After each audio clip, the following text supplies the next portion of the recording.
Hello विद्यार्थी मित्रांनो, भूगोलाचे तिसरे प्रकरण म्हणजे भारत आणि ब्राझील यांची प्राकृतिक रचना। या आधीच्या भागामध्ये आपण भारत आणि ब्राझील यांची प्राकृतिक रचना पाहताना या दोन्ही देशांची प्राकृतिक रचना नेमकी कशी आहे त्याचा विचार केलेला आहे। आता मुळातच या प्रकरणाचं नाव आहे भारत आणि ब्राझील प्राकृतिक रचना व जलप्रणाली। आणि यापूर्वीच्या भागामध्ये आपण भारत आणि ब्राझील या दोन्ही देशांची प्राकृतिक रचना समजून घेतली। आता यानंतर आपण भारत आणि ब्राझील या दोन्ही देशांची जलप्रणाली समजून घेऊया। एक लक्षात घ्या की कोणत्याही देशाचा अविभाज्य घटक म्हणजेच कोणत्याही देशाच्या प्राकृतिक रचनेचा अविभाज्य घटक म्हणजे त्या देशातील जलप्रणाली, जलनिस्सारण प्रारूप। थोडक्यात सांगायचं तर या देशातल्या नद्या। तर या भागामध्ये आपण भारत आणि ब्राझील या दोन्ही देशांमधल्या जलप्रणालीचा म्हणजेच विविध नद्यांचा विचार करणार आहोत, त्यांची वैशिष्ट्ये समजून घेणार आहोत। सर्वप्रथम आपण ब्राझीलमधल्या प्रमुख जलप्रणालींचा विचार करूया।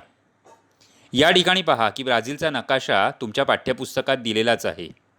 यामध्ये ब्राझीलमधील काही महत्त्वाच्या नद्या या नकाशामध्ये दाखवल्या आहेत। ब्राझीलमधल्या प्रमुख जलप्रणालीचा विचार केला तर ही जलप्रणाली किंवा या नद्यांचे 4 उपविभाग आहेत। यातलं पहिलं म्हणजे ॲमेझॉनचे खोरे, जे सगळ्यात वैशिष्ट्यपूर्ण आहे। याचबरोबर पॅराना, पॅराग्वे या नद्यांची जलप्रणाली। त्यानंतर ब्राझील उच्चभूमीच्या पूर्वेकडील साओ फ्रान्सिस्को ही जलप्रणाली आणि त्याचनंतर ब्राझीलच्या किनारपट्टीच्या भागावरच्या इतर नद्या। या 4 भागांमध्ये ब्राझीलमधील जलप्रणाली विभागलेली आहे। आता या ठिकाणी पहा, ब्राझीलमधली प्रमुख जलप्रणाली म्हणजे ॲमेझॉनची जलप्रणाली। ॲमेझॉन नदी ही ब्राझीलमधली इनफॅक्ट जगातलीच एक महत्त्वाची आणि मोठ्या नद्यांपैकी एक नदी। ॲमेझॉन नदीचा उगम या देशातल्या अँडीज पर्वतरांगेच्या पूर्व उतारावर होतो। ॲमेझॉनमधील पाण्याच्या विसर्गाचं प्रमाण हे प्रचंड आहे। एवढं प्रचंड आहे की सुमारे 2 लाख घनमीटर प्रति सेकंद। आता त्यामुळे काय होतं तर त्यामुळे नदीच्या उगमापासून नदीच्या पात्रात जमा झालेला गाळ हा वाहून नेला जातो। यामुळे नदीच्या मुखाकडील गाळाचं संचयन मोठ्या प्रमाणावर होत नाही, कारण साधारणतः नद्यांच्या मुखाशी अनेक वितरिका आढळतात, पण अशा प्रकारच्या वितरिका ॲमेझॉन नदीच्या मुखाशी आढळत नाही। त्याऐवजी ॲमेझॉनच्या अटलांटिक महासागरात म्हणजे ज्या ठिकाणी अटलांटिक महासागराला ॲमेझॉन नदी मिळते त्या अटलांटिक महासागरात किनाऱ्याजवळ अनेक छोटी छोटी बेटं ही तयार झालेली तुम्हाला दिसतील। ॲमेझॉन नदीच्या पात्राची रुंदी सुमारे 150 किलोमीटर आहे। 150 किलोमीटर म्हणजे किती रे? तर साधारणतः आपल्या मुंबईपासून लोणावळ्यापर्यंत। म्हणजे बघा की एवढं रुंद हे ॲमेझॉन नदीचं पात्र हे तुम्हाला दिसून येईल ब्राझीलमधलं। यानंतर ब्राझीलमधली पुढची जलप्रणाली म्हणजे पॅराना, पॅराग्वे या नद्यांची जलप्रणाली। ब्राझीलमधल्या पॅराना, पॅराग्वे या 2 नद्या ब्राझीलच्या नैऋत्य भागात आढळतात। या दोन्ही नद्या ब्राझीलच्या दक्षिणेकडच्या अर्जेंटिना देशातल्या प्लाटा या नदीला मिळतात। आता या दोन्ही नद्या ज्या आहेत त्या नद्या व दक्षिण टोकाला असलेली उरुग्वे नदी यांना ब्राझील उच्चभूमीच्या दरम्यान असलेल्या उतारावरून पाण्याचा पुरवठा होत असतो। या ठिकाणी बघा की या दोन्ही नद्यांची काही भूदृश्य तुम्हाला दाखवलेली आहेत। ब्राझीलमधली पुढची जलप्रणाली म्हणजे साओ फ्रान्सिस्को नदीची जलप्रणाली। साओ फ्रान्सिस्को ही जी नदी आहे ही ब्राझीलमधली तिसरी महत्त्वाची नदी मानली जाते। या नदीचं संपूर्ण पाणलोट क्षेत्र हे ब्राझीलच्या हद्दीत येतं। ब्राझील उच्चभूमीच्या पूर्व भागात हे पाणलोट क्षेत्र आहे। या भागात सुमारे 1000 किलोमीटर अंतरापर्यंत ही नदी उत्तरेकडे वाहते आणि त्यानंतर ती पूर्वेकडे वळते आणि पूर्वेकडे वळून ती अटलांटिक महासागराला मिळते। साओ फ्रान्सिस्को ही जी नदी आहे त्या नदीच्या मुखाजवळील सुमारे 250 किलोमीटर लांबीचा भाग हा जलवाहतुकीस योग्य मानला जातो। ब्राझीलच्या जलप्रणालीचा चौथा भाग म्हणजे ब्राझीलच्या किनारपट्टीवर म्हणजेच किनारी प्रदेशातल्या नद्या. आता ब्राझीलला जवळपास 7,400 किलोमीटर लांबीचा समुद्रकिनारा आहे. या ब्राझीलच्या किनारी प्रदेशामध्ये अनेक कमी लांबीच्या नद्या आढळतात. किनाऱ्यावरच्या प्रदेशामध्ये दाट लोकवस्ती असल्यामुळे या नद्याही तितक्याच महत्त्वाच्या आहेत. या नद्यांमध्ये पारानिबा, इटापेकुरू या नद्या उत्तरेकडे वाहतात आणि तिथे त्या उत्तर अटलांटिक महासागराला मिळतात. दक्षिण अटलांटिक महासागराला मिळणाऱ्या नद्यांना पाण्याचा पुरवठा हा ब्राझील उच्चभूमीतून होतो.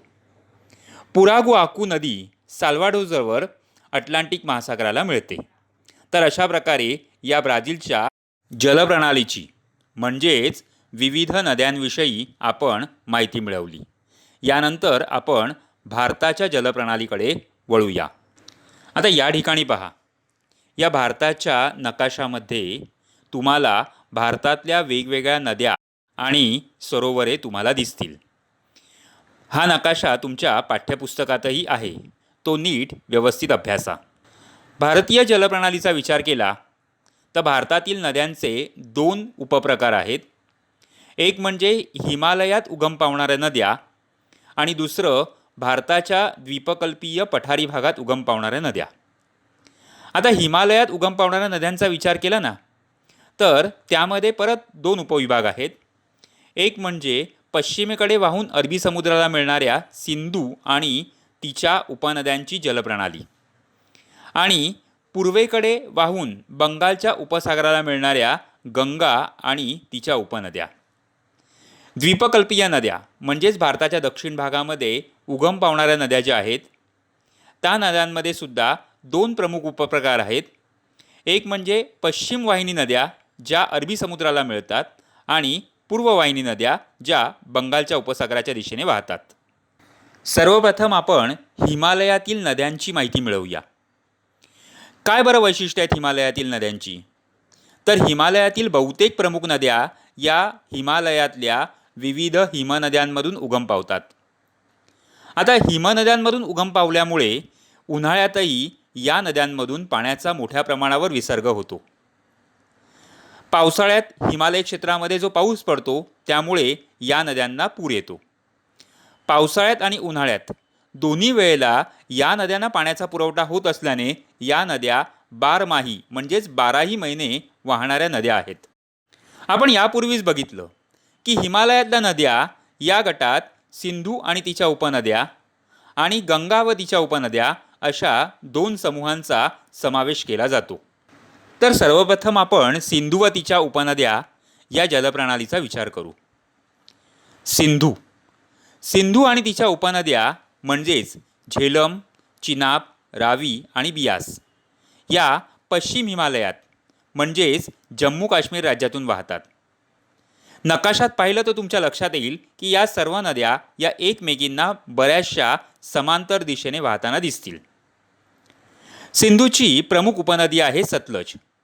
सतलज नदी मानसरोवराजवळ उगम पावते व पश्चिम दिशेने वाहते. सतलज आणि तिच्या उपनद्यांमधील गाळाचं संचयन यातून भारतातलं पंजाबचं मैदान तयार झालेलं आहे. ही सिंधू नदी पुढे पाकिस्तानात वाहते आणि तिथे ती अरबी समुद्राला मिळते. यानंतर आणखी एक जलप्रणाली म्हणजे गंगा व तिच्या उपनद्या, सर्वात महत्त्वाची जलप्रणाली. गंगा नदी ही हिमालयातल्या गंगोत्री या ठिकाणी एका हिमनदीतून उगम पावते. पुढे ती हिमालय ओलांडून मैदानी प्रदेशात येते आणि मैदानी प्रदेशात आल्यानंतर ती पूर्ववाहिनी बनते. हिमालयातील उगम पावणाऱ्या गंगेच्या अनेक उपनद्यासुद्धा याच मार्गाने वाहतात. यामध्ये एक महत्त्वाची उपनदी आहे ती म्हणजे यमुना. यमुनोत्री या ठिकाणी उगम पावणारी यमुना ही गंगेची प्रमुख उपनदी मानली गेलेली आहे. आता द्वीपकल्पीय नद्यांपैकी सुद्धा काही नद्या या गंगेस येऊन मिळतात म्हणजे गंगा नदीच्या जलप्रणालीचा भाग बनतात. त्यापैकी महत्त्वाच्या नद्या कोणत्या? तर त्यापैकी महत्त्वाच्या नद्या म्हणजे चंबळ, केन, बेटवा आणि शोण. आता गंगा नदीबद्दल आणखी एक महत्त्वाची माहिती जाणून घेऊया. गंगेची एक मोठी उपनदी ही बृहद हिमालयाच्या उत्तर भागातून वाहते व हिमालय ओलांडून नंतर ती भारतीय हद्दीत प्रवेश करते. ही उपनदी जेव्हा हिमालयातून वाहते तेव्हा ती सांगपो या नावाने ओळखली जाते. हिमालय ओलांडणाऱ्या तिच्या प्रवाहाला दिहांग असं म्हणतात, जो अरुणाचल प्रदेशमधून वाहतो. आणि पूर्वेकडे वाहणाऱ्या पुढच्या प्रवाहाला ब्रह्मपुत्रा असं संबोधतात. गंगा नदीला अनेक उपनद्या ठराविक अंतराने मिळत गेल्याने तिचा विसर्ग वाढत जातो. ही ब्रह्मपुत्रा नदी बांगलादेशात गंगेला मिळते. तेथे पाणी आणि अवसाद म्हणजे नदीने वाहून आणलेला गाळ, तर पाणी आणि अवसाद यांचा मोठा विसर्ग होऊन विस्तीर्ण असा त्रिभुज प्रदेश निर्माण झालेला आहे, ज्याला आपण सुंदरबन असं म्हणतो.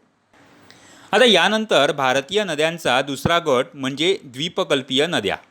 थोडक्यात सांगायचं तर दक्षिणेकडच्या भारतीय पठारावर उगम पावणाऱ्या नद्या.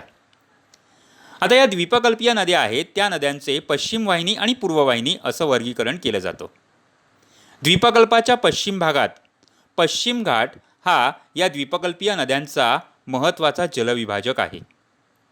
या नद्यांमधील विसर्ग हा पावसावर अवलंबून असतो. त्यामुळे या नद्यांच्या खोऱ्यात पुराच्या आपत्तीचा धोका सहसा नसतो. तसंच द्वीपकल्पीय नद्या या बहुतांशी हंगामी स्वरूपाच्या आहेत. म्हणजे पावसाळ्यात तर त्यांना भरपूर पाणी मिळतं, पण जसा जसा उन्हाळा येतो तसं त्यांच्यातलं पाणी हे आटत जातं. पश्चिम घाट आणि अरबी समुद्र यांच्या दरम्यान वाहणाऱ्या या द्वीपकल्पीय नद्या आहेत त्यांची लांबी कमी असते, पण त्यांचा प्रवेग मात्र जास्त असतो. केरळ, कर्नाटक, महाराष्ट्र आणि दक्षिण गुजरातमधल्या किनारी प्रदेशातील नद्यांचे गुणधर्म हे सर्वसाधारणतः सारखेच आहेत. द्वीपकल्पीय नद्यांच्या पश्चिम वाहिनी नद्यांमध्ये उत्तर गुजरातमधल्या खंबातच्या आखातात किनाऱ्यावर येऊन मिळणाऱ्या नद्यांचा एक वेगळा गट आहे. या गटामध्ये तापी, नर्मदा, मही, साबरमती या नद्यांचा समावेश होतो. तापी, नर्मदा या नद्या खसदरीतून वाहतात असे मानले जाते. मही नदी ईशान्य नैऋत्य या दिशेने वाहते. अरवलीच्या दक्षिण उतारावर उगम पावणारी साबरमती नदी ही उत्तर दक्षिण दिशेला वाहते. अरबी समुद्रास मिळणारी नदी म्हणजे अरवलीच्या पश्चिम उतारावर उगम पावणारी लुनी नदी होय. ही नदी कच्छच्या आखातास अरबी समुद्रास मिळते. अरबी समुद्राला मिळणाऱ्या द्वीपकल्पीय नद्यांचा विचार केल्यानंतर आता आपण पाहूया सर्वात मोठी जलप्रणाली म्हणजे महत्त्वाची जलप्रणाली म्हणजेच बंगालच्या उपसागराला मिळणाऱ्या नद्या. द्वीपकल्पीय पठारावर उगम पावणाऱ्या बहुतांश नद्या या बंगालच्या उपसागराला मिळतात. आता या ज्या नद्या आहेत या नद्या या दक्षिण भारतामध्ये जलसिंचनाचा आणि पाणी पुरवठ्याचा प्रमुख स्रोत आहेत. बंगालच्या उपसागराला मिळणाऱ्या नद्या म्हणजेच बंगालच्या उपसागराच्या पाणलोट क्षेत्राचा मोठा भाग हा द्वीपकल्पावर आहे. यामध्ये महानदी, गोदावरी, कृष्णा, कावेरी या प्रमुख नद्यांचा समावेश होतो. गोदावरी महाराष्ट्रातली महत्त्वाची नदी तुम्हाला माहितीच असेल. गोदावरी, कृष्णा, कावेरी या तिन्ही नद्यांचा उगम पश्चिम घाटाच्या पूर्व उतारावर होतो. यापैकी गोदावरी ही पाणलोट क्षेत्राच्या दृष्टीने भारतातील दुसऱ्या क्रमांकाची नदी ही मानली जाते. या नदीचा उगम त्र्यंबकेश्वरजवळ महाराष्ट्रामध्ये होतो. यातली दुसरी महत्त्वाची नदी म्हणजे कृष्णा नदी. कृष्णा नदीचं खोरं गोदावरीच्या दक्षिणेला आहे, जिचा उगम महाबळेश्वर येथे होतो. भीमा, तुंगभद्रा या कृष्णा नदीच्या प्रमुख उपनद्या मानल्या जातात. यातली सगळ्यात दक्षिणेकडची नदी म्हणजे कावेरी. कावेरी नदी कर्नाटक आणि तामिळनाडू या राज्यांमधून वाहते. अगदी इतिहास काळापासून कावेरी नदीचा जलसिंचनासाठी आणि इतर वापरासाठी उपयोग केलेला दिसून येतो. इतिहास जर पाहिला तर चोल राजांनी इसवी सनाच्या दुसऱ्या शतकात कावेरी नदीवर त्रिचिनापल्ली, ज्याला आपण आज तिरुचिरापल्ली म्हणतो, या शहराजवळ धरण बांधलं आणि कावेरीच्या त्रिभुज प्रदेशात जलसिंचन सुरू केलं होतं. हे धरण जुनं असूनही आजही यातून काढलेला कालवा हा वापरात आहे. तर अशा प्रकारे आपण ब्राझील आणि भारत या दोन्ही देशांमधल्या जलप्रणालींचा विचार केला. लक्षात ठेवा, हा संपूर्ण धडा व्यवस्थितपणे वाचा आणि ब्राझील आणि भारत या देशातल्या ज्या नद्या आहेत त्या नद्या ब्राझील आणि भारताच्या नकाशात दाखवण्याचा प्रयत्न करा. ब्राझील आणि भारत या दोन्ही देशांची प्राकृतिक वैशिष्ट्य आणि त्या देशांची जलप्रणाली या दोन्ही घटकांचा नकाशा भरा या प्रश्नाच्या दृष्टीने महत्त्वाचं स्थान असलेलं तुम्हाला दिसून येईल. धन्यवाद.